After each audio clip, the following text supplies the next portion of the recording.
আসসালামু আলাইকুম বন্ধুরা, বরাবরের মতোই তোমাদের সাথে আজকে নতুন রেসিপি শেয়ার করার জন্য চলে আসলাম। আজকে আমরা শাপলা ফুলের গরিব রেসিপি রান্না করব। গরিব রেসিপি কেন বলেছি তোমরা ভিডিওর মাঝখানে বুঝতে পারবে বা ভিডিওতে বুঝতে পারবে, তাই কেউ স্কিপ করবে না, শুরু থেকে শেষ পর্যন্ত দেখবে।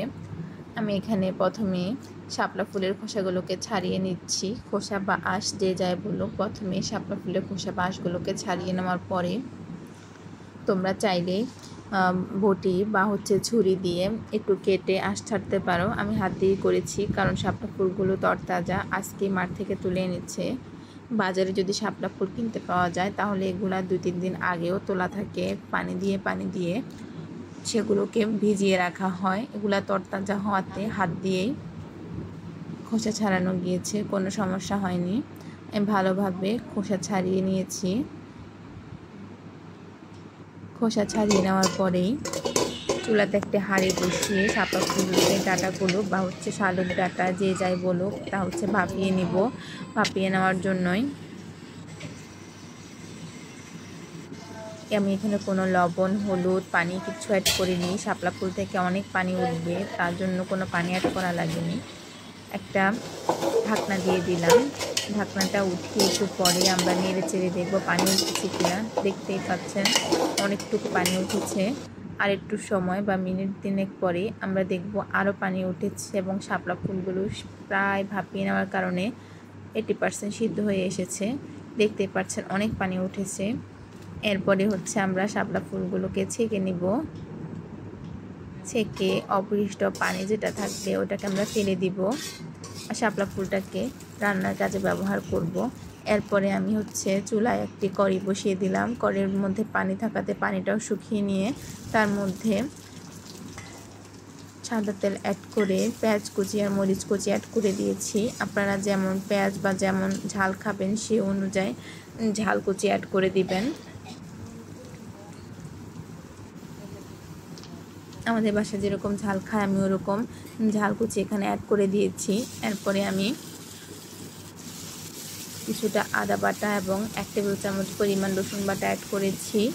পরে আমি আরও একটু আদা অ্যাড করার পরে প্রায় 1/2 টেবিল চামচ পরিমাণ আদা বাটা এবং 1 টেবিল চামচ পরে রসুন বাটা অ্যাড করা হবে রান্নায়।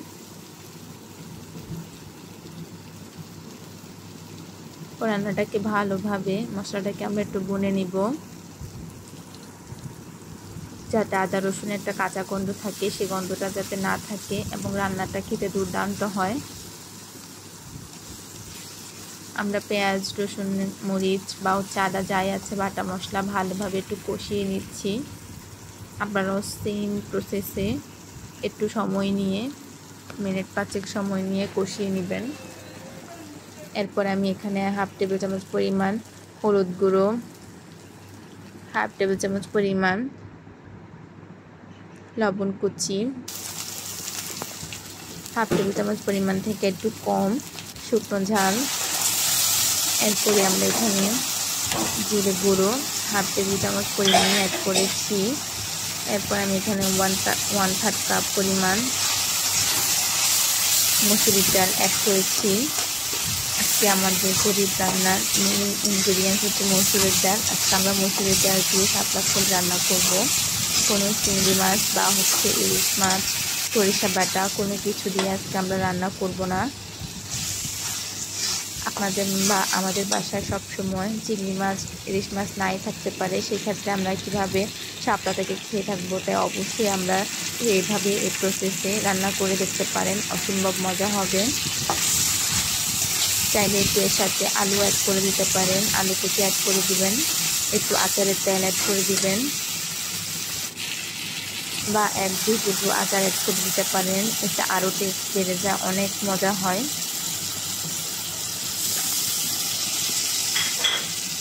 এরপরে আমি এখানে 1 কাপ পরিমাণ পানি অ্যাড করে দিয়েছি মসুরি ডালটা সিদ্ধ হওয়ার জন্য। শাপলাটা আমি যেহেতু ভাপিয়ে নিয়েছি তাই ওটা সিদ্ধ করারও তো প্রয়োজন নেই, ডালটা আমাদের সিদ্ধ হতে হবে, তাই একটু পানি অ্যাড করে ডালটাকে সিদ্ধ করে নিব।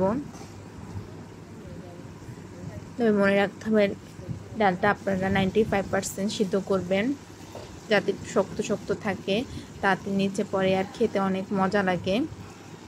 আমি ডালটাকে অত সিদ্ধ করে গড়িয়ে দিইনি, একটু গোটা গোটাই রেখেছি। আপনারা বাসায় এরকম প্রসেসে ট্রাই করবেন, খেয়ে দেখবেন, অনেক মজা লাগে। আর মাস্ট একটু আচারের তেল বা আচার অ্যাড করে দিবেন, আরও টেস্ট বাড়িয়ে দিবে।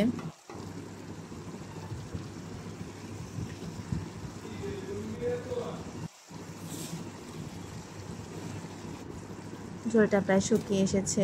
এরপরে আমরা অ্যাড করে দেবো এখানে ভাপিয়ে রাখা শাপলাটা অ্যাড করার পরে মশলার সাথে ভালোভাবে মিশিয়ে নিব। এখানে কোনো প্রকার পানি অ্যাড করিনি আমি, শাপলা থেকে পানি উঠবে তাই। এরপরে এটি ঢাকনা দিয়ে ঢেকে রাখবো, মিনিট 6 ভালোভাবে কুক করে নিব।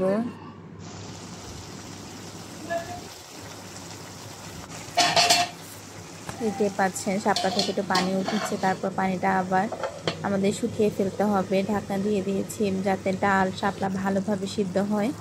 তারপরে উঠে আমি একটু লবণ টেস্ট করে দেখেছি, লবণটা কম মনে হয়েছে, তাই একটু লবণ অ্যাড করে দিয়েছি। আপনারা এরকম টেস্ট বুঝে বা স্বাদ মতো লবণ অ্যাড করে দিবেন। দেখতেই পাচ্ছেন আমার শাপলা থেকে পানিটা শুকিয়ে এসেছে। আপনারাও এরকম মাখো মাখো করে রান্না করবেন, বেশি ঝোল ঝোল রাখতে যাবেন না, এতে করে শাপলাটা তো মজা লাগে না। ডাল দিয়ে রান্না করলে একটু মাখা মাখা বা একটু ভাজি ভাজি করে রাখবেন, এতে করে রান্নাটা অনেক টেস্ট হয়। আজকে এই পর্যন্তই, সবাই ভালো থাকবেন, আল্লাহ হাফেজ।